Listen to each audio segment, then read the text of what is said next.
got to start with the state of the nation when it comes to politics.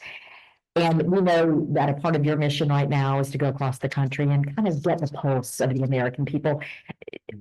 Are the American people as divided as they appear to be? Or is it just this perception we get from when we look at the news and social media? Well, there's no question. First of all, thank you for having me. There's no question we are more divided than we were years ago. I've covered Washington, covered American politics for decades. And it's fair to say we are, as a country, as a people, more divided than at any time in my living memory. Having said that, you can find pockets of people in parts of this country that want to find a way around that, who want to be able to resolve problems and talk to each other. But so much of our dialogue, so much of our social media, the media itself is dominated by this ongoing argument, fight that we live in, and that seems to take all the oxygen out of the room. It's kind of like you're either on my side or you're on your side, and there's no way I'm the right one, you're the wrong one. And we've forgotten how to sort of bridge the gap and say, wait a minute, we're all Americans here. We're all Americans, and that's something we ought to be thinking about, especially this year, our 250th. This is a year when we should be thinking about what the founders intended. What did they get right? What should we be celebrating? And what are some things that we had to work on as a country over all these years to get to that more perfect union that they talked about? But the point you're making, that there ought to be is so right in my view. There ought to be a way to disagree agreeably, respectfully, to have different views and to be fierce about those views. It's fine to hold strongly held positions and to believe what we believe, but it's also critical in a democracy that we are able to come to compromise and to common ground. And those words have become hackneyed and way overused, I think, but they still should have meaning for us. I mean, it's in that middle ground where we move forward, where we solve problems. And until we can do that, we are facing off on opposite sides of a big battlefield. You see, or what do you see is fueling this division? I mean, could you look to Congress? Can you look to the media? Can you look to, or are there many entities that are fueling this division? Well, there's so many sources. It is complex. And some people tell me, Judy, you're not looking far enough back in our history, that this really started back in the 1990s and the '00s. And sure, it had its seeds then. But I would say what's made it go from a grass fire to a raging wildfire right now, a lot of it does have to do with the news media, with the media around us. The fact that one opinion can be magnified and repeated over and over again. And that what used to be considered an individual view or the view of a few people is now shared broadly. And the masses can see that. Millions of Americans can see that and decide, well, I'm going to hop on that bandwagon, or I'm not going to have anything to do with that. So the media is clearly a part of it, and social media has made it so much worse. But the other part of it clearly is when we have leaders, political leaders in our country, who are saying things about the other side that are not just disagreeable, but that are contemptuous, showing contempt for people who have a different opinion, for reducing someone to an epithet. That's no way to work through the challenges that we face as a country. So leadership matters. The media matters, and frankly, the fact that we are a free country. I mean, it's a good thing.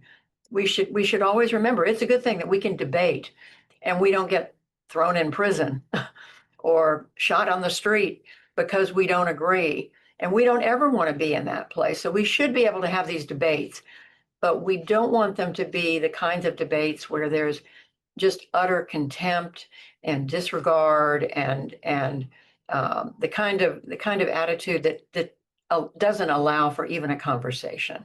You're going to speak at the Baker Center. Of course, Howard Baker, famously known for saying, you know, the other fella may be right. And taking on that mindset clearly is something that we need to keep here, all of us, in those conversations. Well, it's one of the reasons I wanted to accept the invitation to speak. And as you probably know, it's the Howard Baker Memorial Lecture, because he was someone who, in his time in Washington, as a respected leader, was someone who always believed that the two parties should be talking to each other. That, yes, we have disagreements, we have fierce views on either side of an issue, but we can't ever get to a point where we don't sit down and listen. And he embodied that as well as probably anybody I've known in this city. I mean, he was so highly respected as Republican. Yes, he was Republican, as a majority leader, and then of course went on to be President Reagan's chief of staff at the White House. But he was always seen as someone who listened to and respected the other side. And that's the voice, that's the message that I think we need to be hearing now more than any other.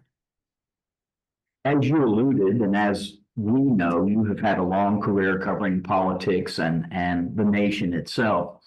And you hit on something that I wanted to ask you about, and that is, I'm curious if in your time working as a journalist, you've seen this. I haven't, and that is sort of, what do I want to say, almost the outright lies or misleading statements now that politicians just seem to utter with impunity. And I'm sitting there going, what? Wait a minute. I'm old enough to remember when you couldn't have pulled that off with a straight face. And so I wonder, are you noticing that as well? And for those of us who are trying to figure out which politicians we know are solid and are telling the truth versus those that are just sort of performing, how do you do that? And have you experienced something like this before? Can you remember a time like this? Well, we know that politicians have always been really good at embellishing their own records. They all want to look good. The ones who are running for office want to be reelected. It's not fun to talk about your warts and your mistakes and to own up to, the flaws or the things that you wish you'd done differently. So that's to be expected. Politics is the business of promoting oneself. We often see that. But what's different in this era is, you're exactly right. We have people in public life who are just spewing a string of statements, assertions that are not borne out by the facts, that are outside the realm of truth and reality. And the statistics show it. There's no evidence to back up what they're saying. I'm not going to give examples. But we know what some of them are, and yet that's happening. And it's been very difficult for us in the news business and journalism, who are used to, we always, what we do is we cover what's going on and we hold public officials accountable. And if they get something wrong, we point it out. But when it becomes the basis for their philosophy, for their principled stand that they're taking, it becomes hard. I mean, how do you have an interview with someone who's saying one thing after another that is not based in fact, and still show respect for that individual, for the office that person holds? So it's a difficult time. I'd love to tell you I figured it all out.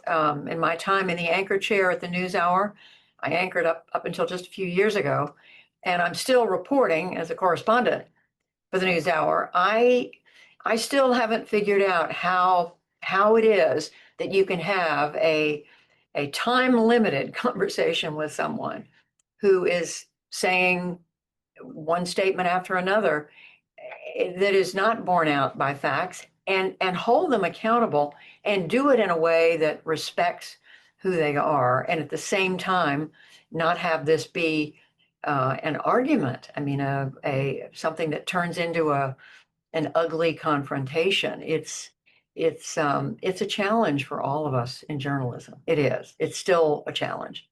And it's a challenge, I would definitely, for the consumer of news, whether you're listening reading or watching, what advice can you share to help people navigate what we're talking about and hone in on what is true to get to the truth? I urge people, first of all, I acknowledge how hard it is right now. That, it's not like the old days when there was one Walter Cronkite or one Huntley Brinkley or one news anchor that everybody turned to and sat down in front of their TV set, and that was it.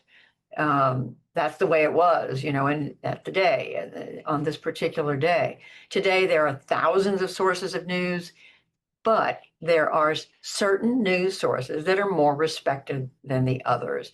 And for all the drama about the mainstream media being off base and the lack of respect, and it is true, there is less public respect for the mainstream media than there used to be. I will still tell you that I have a lot of confidence in the Associated Press and certainly in what my colleagues at the PBS NewsHour are doing and what the principal reporting is at the broadcast networks and the main news organizations that we've come to know and respect, both in this country and around the world. So I tell people, I say, look, it's hard, but what I urge you to do is listen to a number of different sources, and then you make up your mind. Go to those places where you think that's a respected source. And take that in, think about it, weigh it in your own mind. Does that make sense? Or is that just some outlandish, impossible to believe statement?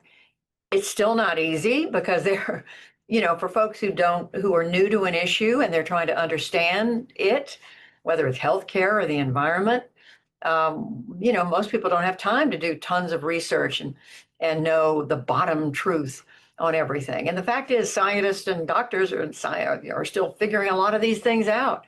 And so many of the stories we cover are still a work in progress. I mean, for example, if somebody wants to debate what should our trade policy be, there's one set of data one month, and then it may shift the next month. So I tell people, keep an open mind, think about what you believe, what are the values you cling to, but keep an open mind about what the facts are, and then weigh all sides. Don't just listen to one side of the political spectrum. I think that's when we get into a rabbit hole that it's hard to climb out of, and it's not healthy for our democracy. You mentioned that we are observing this year our 250th birthday, which is incredible, yet we're also still really a very young country. But I wonder if this thought has occurred to you, because I almost think daily, my goodness, the forefathers were geniuses, and thank goodness they had the foresight to construct balance of powers. Yeah. I see it playing out every day. Sometimes it gets stretched like a rubber band, and you're like, is it going to hold? Is it going to hold? But it's just fascinating to watch as a student of history and an American who loves this country so much, as we all do. Sort of like, wow, these guys were really smart, but man, we are getting the maximum out of these three branches right now in terms of balance of power. Well, you are absolutely right. And this is a year for us all to think about what the founding fathers created. You're right, they were geniuses in that they came up with a system of checks and balances. It is a democratic republic with three branches of government. No one branch is supposed to dominate 100% over the others. There's supposed to be checks by the Congress, for example, and by the judiciary on the executive. The Congress doesn't rule always. The courts, yes, the Supreme Court has final say until they change their mind. But to your point, the founders were brilliant in how they put that together. And yet there were mistakes made. In fact, the story that I'm working on right now for the NewsHour, I interviewed historian Joseph Ellis on his latest book, which is The Contradiction of the Founding. And that is that the founders knew that eventually, many of them knew that eventually slavery was going to have to be dealt with as an issue. A number of them knew in their hearts that this was wrong and they had to do something about it. But they also knew that if they enforced it at the end of slavery, they wouldn't have a country, that half the country would not join the Union. And so they made a tough decision, which we now can look back and say it was a tragic error. Same thing with dealing with Native Americans, with the Indians, the fact that they agreed to Indian removal. Joe Ellis talks about all that, and I interviewed him about it. So the founders got a lot of important things right. And they wanted us, I like to believe, to keep on trying over all these generations later to get to that more perfect union that they described.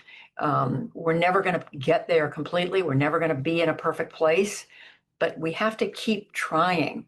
And that means don't give up on the most important ideals that they set before us, the Democratic Republic, the fact that all men are created equal. Now it's women, and the definition of who gets to vote has certainly changed, thank goodness, over time. But we're still having battles. We're having battles over race, over the definition of who's an American. Look at the things that are before us this year.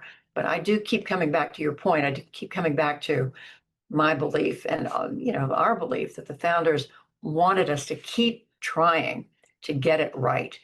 We keep striving to get to that better place. And to me, that's what sets this country apart. We are always trying to be better at what we do and who we are.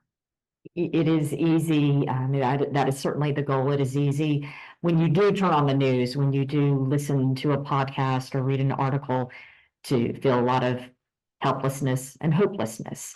But as you go across the country and you talk to people and you talk to historians and you talk to just to any example of just America, what gives you hope?